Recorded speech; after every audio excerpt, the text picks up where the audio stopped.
Alright kids, frog dissection coming along. So, what we have here is the dissecting pan. The dissecting pan, you can see it has this weird black stuff in here.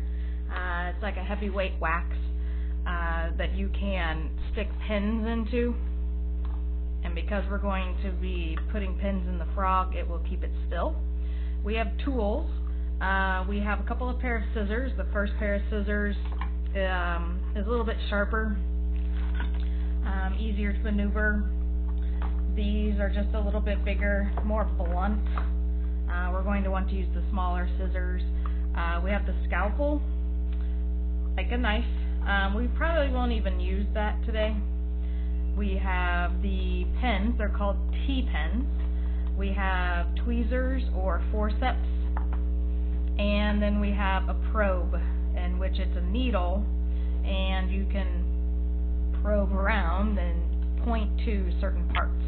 My assistant, Holden, is here with us today, and we have a spectacular pointing device that will help us.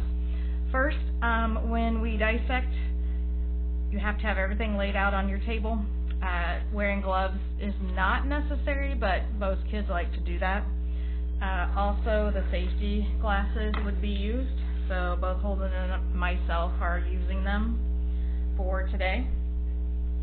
With frogs, they are ordered from a company that purposely raises frogs and harvests frogs for dissecting for schools to order from.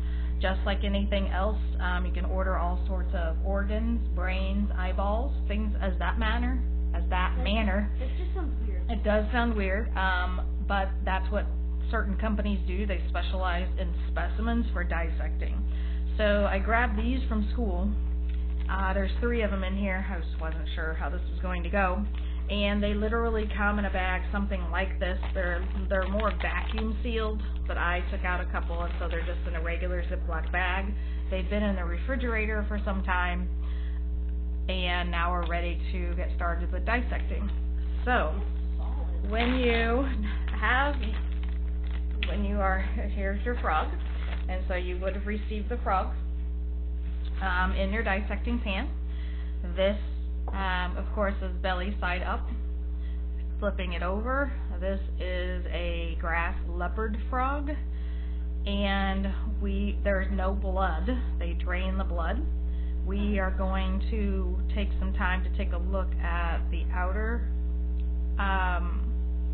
outside of the frog, and then we'll move into dissecting on the inside. So if we flip this over, if we take a look at their feet, let's see. The webbed feet, yes, exactly. So if I pull this down just a little bit, so we definitely have the webbed feet. So when you were to have had the frog, we would have spent some time taking a look at their arms and legs.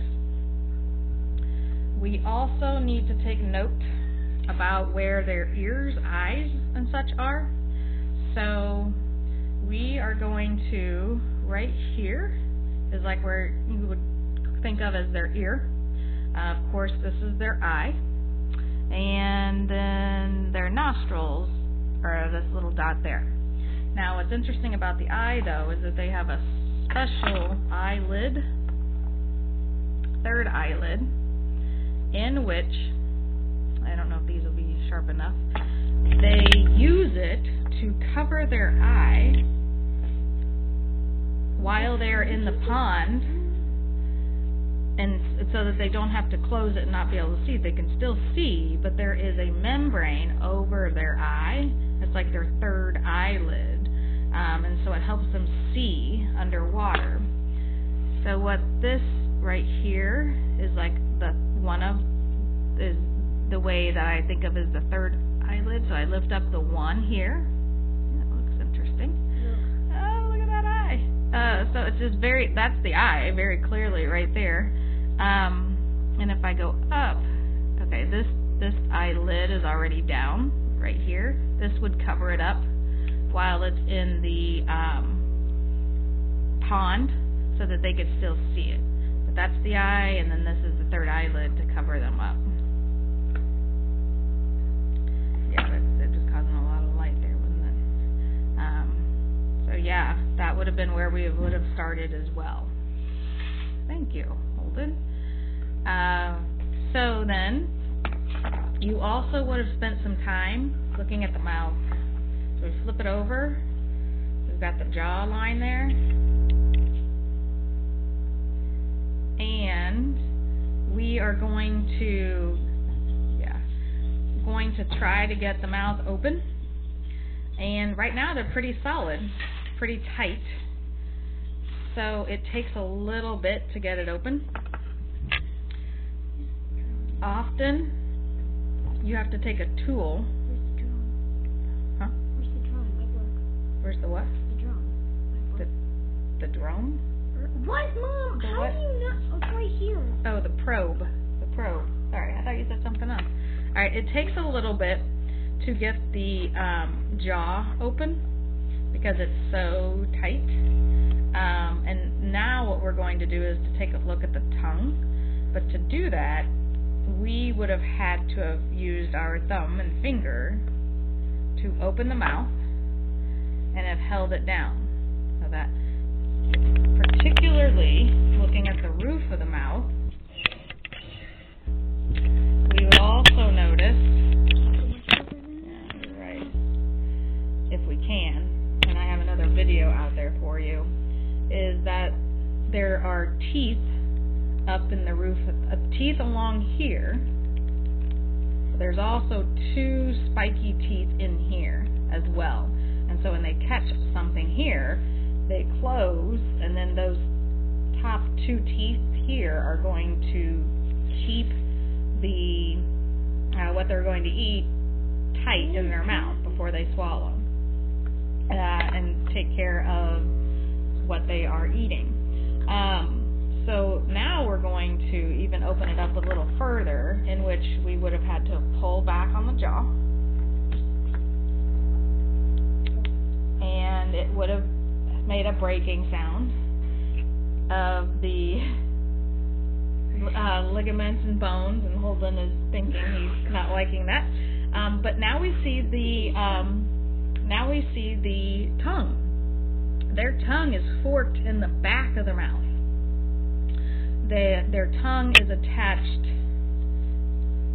here as well. Go this way. That's where their tongue is attached. And so it flips out and then comes back in. Now the reason this isn't very long, every year students are like, but it's so short. The reason that it's not, there's no blood in here right now. There's no oxygen, and so now it's not stretchy. This muscle is no longer stretchy. If it were stretchy, then it would be able to flip itself out, like so, grab what it was going to grab, and then, there they are, you can see them in there, and then pull it back in. But that would be the mouth right there, and that's the tongue. It's very well attached in the front of their mouth. Okay. All right. Now I think that covers everything mostly on the outside of the frog. We now need to get it ready to be able to open and dissect. So, to be able to keep it as still as possible, we need to pin the frog down with our T-pins. Now, if you'll notice, the frog's arms are definitely like crumpled up next to its body, pretty well there, not willing to move much. But in class, what we would have done, we would have held the frog down. One of you would have pulled the arm out. Yes, it would have made some sounds. And then you would poke the pin, yes, through the hand. And to get more surface area, we would punch it through at an angle as much as possible. So then we would do that on this particular side too. Yes, yes. And then that's going to keep this still. We would have moved the pan. We've got our tools here. We need 2 more pins, Holden. We need to pin down the legs. There's one. Okay. Down at the feet in there somewhere. That's bone. Okay. That's fine. This one. There we go. And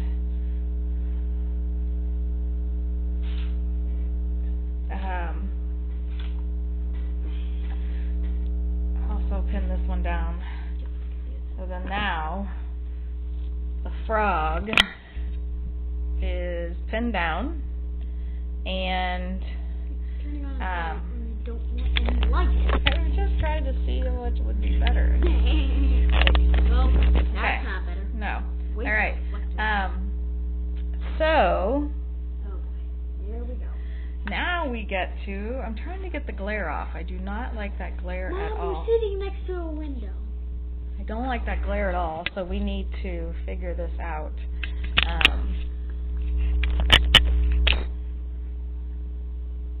Okay. So this is a little bit better. Alright, so we have the frog pinned down. So now what we are going to do, we are going to make a cut of the skin straight basically from under the chin all the way down. We're going to make a cut across what I call armpit to armpit, like top of the chest. And we're going to make another cut, what I call like hip to hip. So we're going to cut down the skin only. We are going to cut armpit to armpit, but we have to make sure that we're not cutting into the muscle. So what we would have done in class would have pinched the skin so that you would have recognized where the skin is and how thin it is, but the muscle is underneath of it, and we only want to cut this, so we have to be very careful. And so what we would have done is what we're doing now is that you would have had someone pinch the skin. We would have made a starting point, and to make sure that we're only cutting skin, you would pull up on to the pull the blade up fairly tight, and to make sure that we're not cutting down into the organs.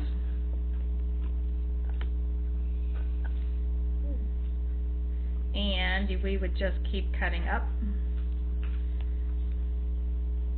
We have one part cut, but then we also have to, with patience,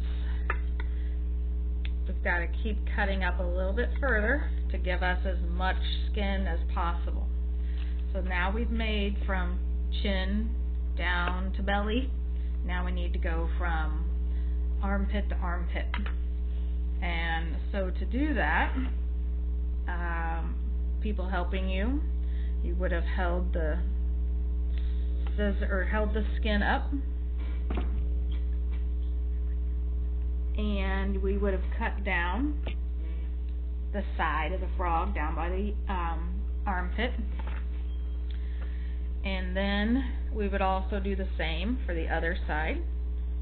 I'm not left-handed, so what I'm going to do is I'm going to turn the frog, lift this up here skin-wise, and we're going to cut the skin only down to the armpit. And so while it's not perfect, we do have the loose skin. We now need to do hip to hip. You can see the abs on the frog. Everybody always mentions the abs. So we have the skin. We are cutting hip to hip, and you'll notice there are these connective, what I call tissue pieces that are still connecting the skin to the muscle.